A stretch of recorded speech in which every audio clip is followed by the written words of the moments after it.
Alright guys, we are on our way to John's house this morning. If I can not get run over by my neighbor. The one neighbor you don't want to pull out in front of is the police officer that lives 2 streets down, right? Anyway, we're on our way to John's.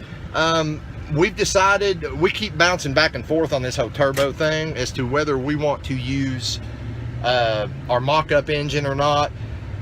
We've decided at this point we're going to go ahead and try to use the mock-up engine to get started on the manifolds because, well, just because it's easier. I am bringing the manifolds to John's house. We had a big cluster of confusion this morning. I had to finish a video from last night from the drag strip, and I was up till like 4 o'clock editing that video.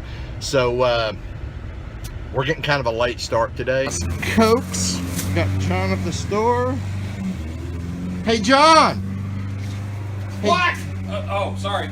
Somehow I keep getting you Cokes with my daughter's name on them. Because I think subconsciously you wish I was 20 years younger and could marry your daughter. Oh dude, I will straight fuck you up. First thing we're gonna have to do is get these heat shields off and kind of see what we're working with. Issue we've got is we don't have a plug for John's welder that'll work in my garage.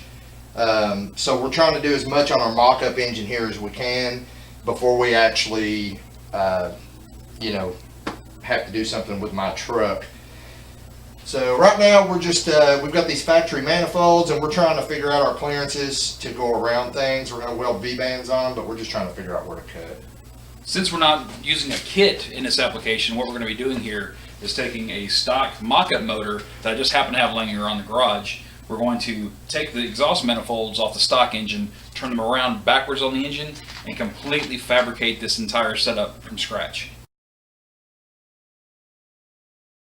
That's nice. Hey guys, and just so you know, these manifolds off these LS motors, they are cast steel, not cast iron. So if you want to build one of these for yourself, all you have to do is just cut it off with a cutoff wheel or a Sawzall plasma cutter and just weld your new pipe to it. We went back over to my house and kind of took some measurements around this power steering pump. So I think what we're going to do, I think where we cut it off is perfect here. We're going to take our V-band and kind of angle it out just like that.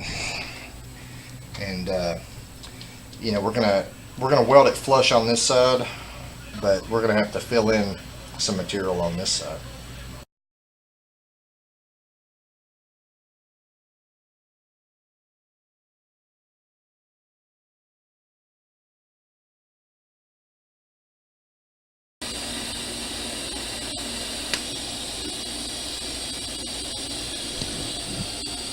Fuck a MIG welder.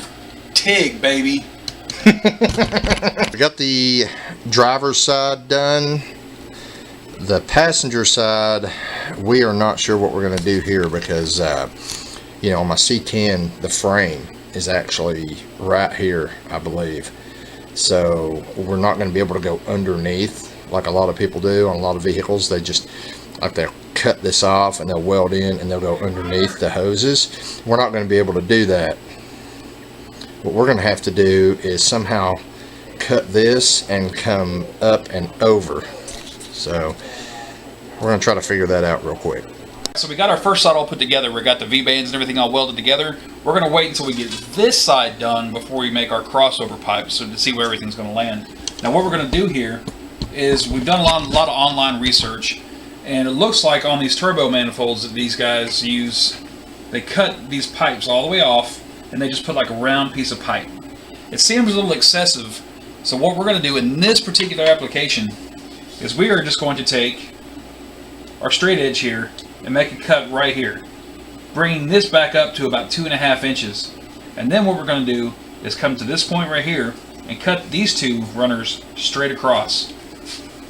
Now by doing that, what I'll be able to do is take this 2-inch pipe, put it over the top of the existing manifold section and weld it back in place, and then take my plasma cutter and put a couple of relief holes in this pipe, fit it up to it, because we need this angle to bring up to make our turbo flange out here, because we want the turbo to sit right about here, because ultimately we're going to be putting air conditioning back on this motor.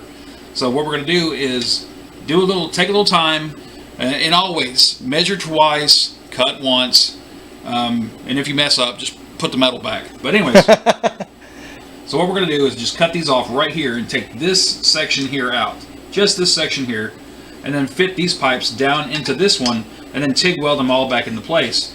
So essentially, we're leaving as much of the factory material in place as possible. A hacksaw, really? Dude, that's old school. I am old school.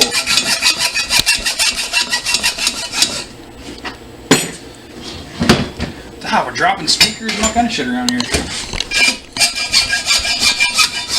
All that with a hacksaw. God! No, I'm just kidding.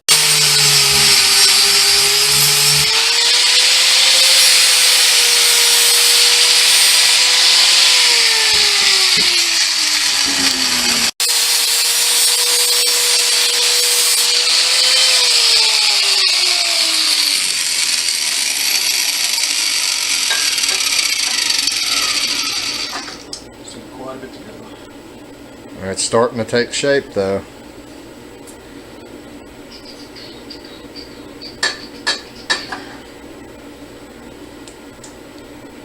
I can hear the spool now. I'm going to cut this front hole first to give myself a little bit of room. Push it. Oh, he just realized that you were here.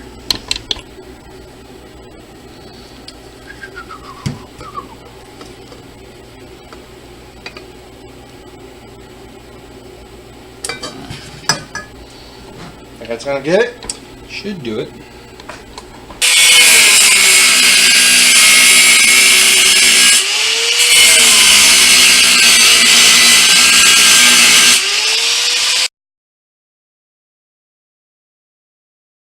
Fuck a grinder. Yeah, too much work.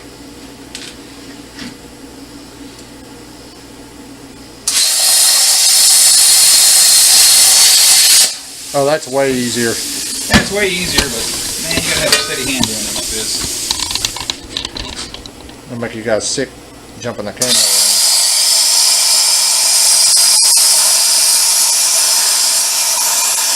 I know what you guys are thinking. You think, man, if I had a plasma cutter and a TIG welder and all this cool stuff in my house, I could do this. Well, you can. This welder we've got here to do all this fab work with, it's a CT312. I bought it off eBay for $200. It'll do TIG, plasma, and arc weld.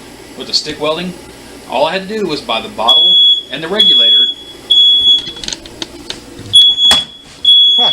We set off the smoke detector.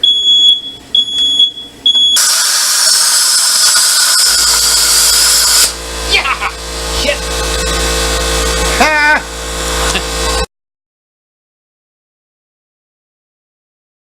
Turbo manifolds are pretty well done. I mean, we still have to clean them up, and I've got to cut this off and weld that hole up. But I was originally going to cut all of these studs out for the heat shields that came on these. But I think we're going to put the heat shields back on them. We're going to cut them to clear the work that we've done here. And I'm still going to wrap them to keep heat down, and then I think just as a funny little thing, we're going to put the factory heat shields back on these fuckers, and just to make it kind of look like factory installed shit. We're back over here at my house now, so I've got to start getting stuff out of the way. I've got to get the factory exhaust off, gotta get the little shorty headers off, and we got to get our air box that we built. That's going bye-bye because, the turbo is going to sit right here. So I'm going to go ahead and get started on all that. Okay, guys, I got the exhaust taken off. I got the intake taken off. It is now dark outside, so I can't show that to you. For some reason, in this garage, I'm having a lot of trouble finding my shop light. So anyway, I'm going to go ahead and post this video just as the manifold video to keep you guys updated. I got one manifold bolted on. In the morning, all I have to do is bolt the other manifold on and then drive it up to John's. That's going to be freaking loud. Then we will get the crossover pipe finished. That's pretty much it, guys. That's we spent the whole day today fabricating those manifolds. Tomorrow we're going to do the crossover pipe, flange, you know, the whole 9 yards, and hopefully by the end of the day we'll have the turbo mounted. Then I can spend the rest of the week mounting all the cold side piping, oil feed, oil drain, etc., etc., etc. Be sure to stick around for updates. Subscribe if you haven't already. If you have subscribed, thank you very much. Click the like button and share this video, guys. You know, trying to grow this channel. It's a fairly new channel, but I'm hoping that I can put out some content that you guys like. So anyway, I'm going to try to get another video up tomorrow. If I don't get it up tomorrow, I will definitely get it up Monday, okay? So don't forget to click that like button, and I will see you next time on Bad Luck Garage.